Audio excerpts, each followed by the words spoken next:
Hey, what's up guys? Brownie here coming to you with another video. Gonna do this one about campaign today. I got a couple fights from my personal clear that I'd like to show you and talk about my strategy behind the clears. But before we get into that, I'd like to thank Barry for the video yesterday. That was so cool. It was really funny hearing my voice compared to his. Mine sounds so low energy, but I'm gonna work on that. Also, I'd like to thank Rec and stuff. Both of those guys have been very supportive and helped by answering a lot of questions and just tips and everything. It's been so cool. Anyway, yeah, so I guess let's go ahead and, actually, let me show you this Vesa that I got quick. It's a little bit of a weird roll, but it's a giant killer defier, so she's a-okay in my book. But yeah, anyway, let me show you these campaign clears, and yeah, we'll get into it. Okay, so here's the team. They're all B tiers except Elena, but she's not a damage dealer, so I don't really count her as like being a big deal as an A tier. You know, not like a Vulcan A in campaign. Anyway, team is Eos, Freya, Elena, Vesa, Aspen, and Vulcan.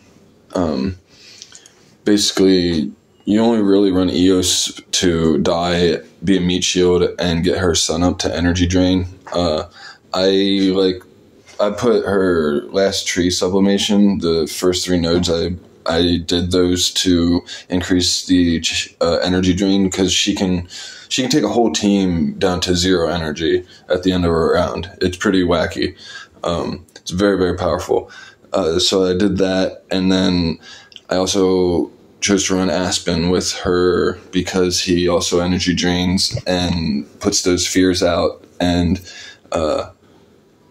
it just goes really well together. They just complement each other, and it hopefully just adds their survivability, really. But you have to run Aspen tanky a lot with Crown. Sometimes you can get away with Rui Scepter, depending on the wave. But yeah, those two together are really, really good. And then also Elena on top of that, she also does some energy drain. So there's a lot of energy manipulation and stuff. And even when the other team gets actives off, they just give you CC immunity because of Elena. So every active is, I think it's like 15% CC immunity. But I think it ends up being to where you're basically not going to get CC'd. It's really, really good. And if you do, she just breaks you out. Unless on the off chance that she gets doved, that's her only weakness, because you can't do skills or passives when you're doved. But it usually, like, even those like triple Sherlock, triple Holmes waves, it only takes a few attempts for the RNG of the CC. It's just, she's really overpowered for her campaign. I threw her on my team, and it just changed everything. Obviously, Vesa, everyone knows what Vesa does. She's super popular. And then Freya, she just gives more dodge with Elena's dodge, and the damage reduction. The damage reduction is huge from Freya, and the attack buff is nice. So, yeah, on top of, and Elena, her healing is surprisingly through the roof.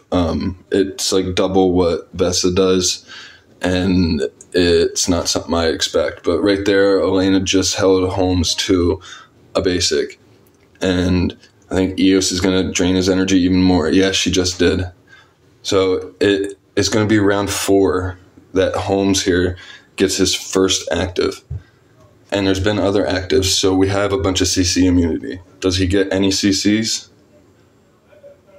Not a single one. It's super strong. And then Vesa just constantly is healing and putting shields up and protecting your team, and then Vulcan's just putting out insane damage. Like, look at all that damage, and he's just a B+.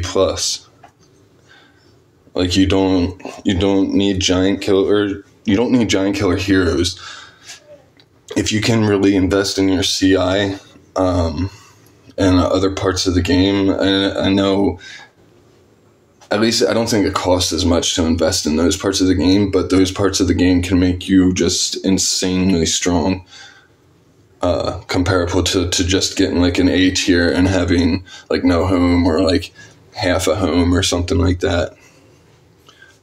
This fight's a long one. This team was just very, very tanky, but my team's doing its job. Vesa or Freya and Aspen getting kind of low there, but they're going to get healed up and full shields.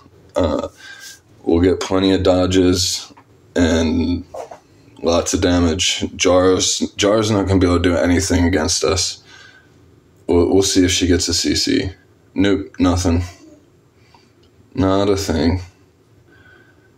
Elena is kind of like a keystone puzzle piece to campaign right now. At least she was for me.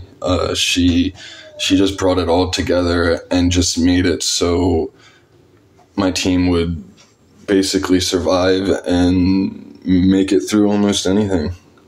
Another big active from Vulcan there. And Pandas in campaign, and Pandas are strong. Oh, they're very tanky. And their actives hit like a freaking truck. I don't know if you guys have noticed that, but they do. Let's see. I think this active should do some good here. Maybe. I don't remember. Okay, there goes Aspen. Okay, they're gonna die very soon. There we go. Okay.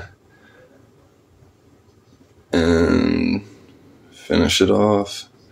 Yeah, and the fears from Aspen are very, very helpful because you get like other things on, like the poisons and stuff. Like sometimes the fears stay because the enemy purified the poison stacks from Freya or something.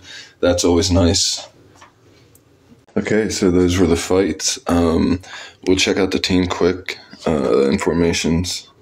I think I set it up so you could see what I was doing with the gear and everything. But this is it. Obviously, I had different hero copies. I didn't have the A-tier Vesa and stuff. But yeah, this is the team. I usually just ran all crowns. Sometimes I did an energy feed, but EOS I literally just had no gear on. Just centering naked. And I 90% of the time used Aspen's core. Everybody had tanky imprints, armor, block, damage reduction. Vulcan was the only one. I think I had him crit damage precision or something, and damage reduction. I almost always had damage reduction. That was something I tried to get on like every copy of all my heroes is damage reduction, because you only can get it in certain places in the game, like star spawns and stuff. And I'll show you my star spawns. Whoops, yeah. I had the whale, the light one, the skill damage one, the dodge offset one, maim, block, and then I went really hard on the both defense star spawns. Can I talk? And leveled them up as like reasonably as I could, and got a decent assessment. And then I did this same. I'm working on this one. Look at this assessment: 162% on precision. That's pretty sweet.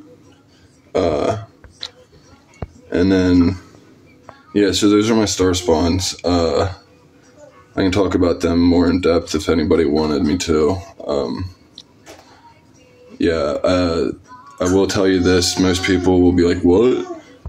This one is stupid. If you don't need to level it up, don't level it up.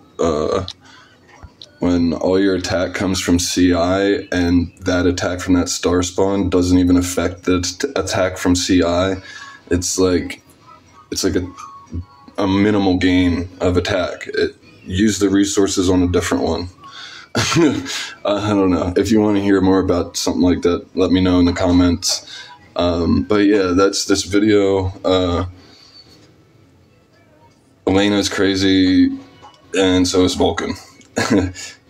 Yeah, have a good day and have fun in Idle Heroes and take it easy.